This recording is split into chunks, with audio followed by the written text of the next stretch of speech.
ఎవరికి రాని అదృష్టం, ఏ కౌన్సిలర్కు రాని అదృష్టం మీకు దొరికింది అంటే విలువ నిజంగా తెలియదు మనకు. ఇంకేమో చేయకపోతే అనుకుంటాం కానీ అది కేసీఆర్ గారి దయ వల్ల గజ్వేల్ ప్రజల యొక్క వారి యొక్క దయ దాక్షిణ్యాల వల్ల ఇక మీ అందరికీ కేసీఆర్కు అవకాశం వచ్చింది. అంటే గజ్వేల్ ప్రజల గొప్పతనం, కేసీఆర్ గారి ఆశీస్సులు, ఈ రెండింటి వల్ల నిజంగా చెప్పాలంటే చాలా అద్భుతమైన పనిచేసింది. అంటే ఎన్ని రోజులు ఉన్నా కూడా మీ పేరు ఉంటుంది ఎప్పటికీ. అంత మంచి కార్యక్రమాలు జరిగినాయి. గజ్వేల్ దిశ మారింది మీ 5 ఏళ్లలో. గజ్వేల్ రూపురేఖలు మారినాయి మీ 5 ఏళ్లలో. త్రాగునీరే కాదు, సాగునీరు కూడా వచ్చింది ఈ గజ్వేల్. రింగు రోడ్డు, హైదరాబాద్ నగరానికి రింగు రోడ్డు ఉంటే గజ్వేల్ కూడా 6 లైన్ల రింగు రోడ్డు రావడం అంటే అంత చిన్న మాటనా? ఇట్లా చెప్పుకుంటూ పోతే ఓనాడు ఇడుపుకాయడానికి వేదికైన పాండవుల చెరువు ఇలా పిల్ల పాపలతో ఆనందంగా ఇలా జరుపుకునేడానికి ఒక అద్భుతమైన టూరిజం సెంటర్ గా ఇలా మన పాండవుల చెరువు అభివృద్ధి జరిగింది. అటు చూస్తే ఆర్టీఓ ఆఫీస్ ఒకనాడు పని పడితే సిద్దిపేటకు పోవాలి, కలెక్టర్ ఆఫీస్ పోవాలంటే సంగారెడ్డి పోవాలి. ఆర్టీఓ ఆఫీసే సిద్దిపేటకు వచ్చింది, గజ్వేల్కి వచ్చింది. జిల్లా ఆసుపత్రి గజ్వేల్కి వచ్చింది. ఇట్లా ఎన్ని కార్యక్రమాలు విద్యలో, వైద్యంలో, రహదారుల్లో, మార్కెటింగ్ లో అన్ని అభివృద్ధులు ఇవాళ ఇక్కడ జరిగినాయి.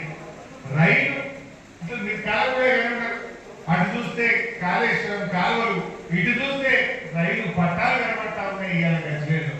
ఈ రకంగా గజ్వేల్ దిశ మార్చిన కేసీఆర్ నాయకత్వంలో మీరు కౌన్సిలర్గా పనిచేయడం ఇది మీ అందరి అదృష్టం అని చెప్పి కూడా నేను చెప్పక తప్పడం లేదు.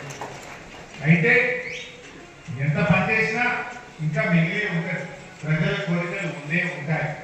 కానీ ఒకసారి చూడండి, ఈ ఏడాది కాలంలో కాంగ్రెస్ ఏడాది పాలనలో ₹1 వస్తుందా? కేసీఆర్ ఉన్నప్పుడు పల్లెలకు పల్లె ప్రగతి కింద నెల పైసలు ఇచ్చిండు. పట్టణ ప్రగతి కింద ప్రతి నెల మున్సిపాలిటీలకు డబ్బులు ఇచ్చిండు కేసీఆర్. కాంగ్రెస్ వచ్చింది, పల్లె ప్రగతి బంద్ అయిపోయింది, పట్టణ ప్రగతి బంద్ అయిపోయింది. ₹1 కూడా మున్సిపాలిటీలకు రానటువంటి పరిస్థితి ఏర్పడ్డది. మరి ప్రజలు గమనిస్తున్నారు.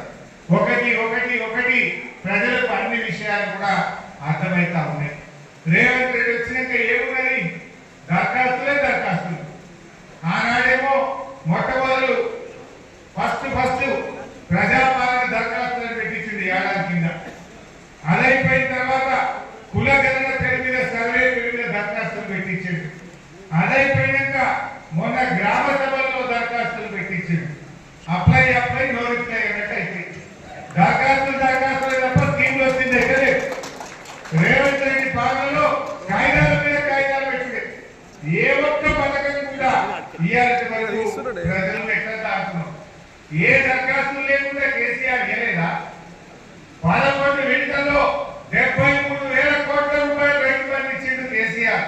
ఏదైనా దరఖాస్తు పెట్టారు? మనం ఎవరైనా రైతు బంధు కోసం మీరు దరఖాస్తు పెట్టిందా? ఏ దరఖాస్తు లేకుండా 69 లక్షల మంది రైతులకు 6 నెలలకు ఒక్కసారి 73,000 కోట్ల రూపాయలు కేసీఆర్ ఇచ్చి చూపించలేదా? కేసీఆర్ దరఖాస్తు లేకుండా ఇయ్యగలిగినప్పుడు నువ్వెందుకు ఇయ్యలేకపోతున్నావు అని నేను అడుగుతా ఉన్నా. ఎన్నిసార్లు దరఖాస్తు పెట్టిస్తావు? ప్రజాపాలన దరఖాస్తు, కులగణన దరఖాస్తులు, గ్రామ సభల దరఖాస్తులు. దరఖాస్తులకు ఖర్చులు ఎక్కువైపోతాయి తప్ప నువ్వు ఇచ్చేది మాత్రం తక్కువ అయిపోతున్నది. ఒక్క రైతు బంధు ఇచ్చింది ఆ కేసీఆర్. 13 లక్షల మందికి కళ్యాణ లక్ష్మి కింద ₹1,00,000 ఇచ్చింది కదా. దానికి ఏ గ్రామ సభలు పెట్టి ఎవరు పెళ్ళైతే వాళ్ళు నువ్వు కాంగ్రెస్, నువ్వు బీజేపీ అని చూలే కేసీఆర్. పేదవాళ్ళ కాదాల్సి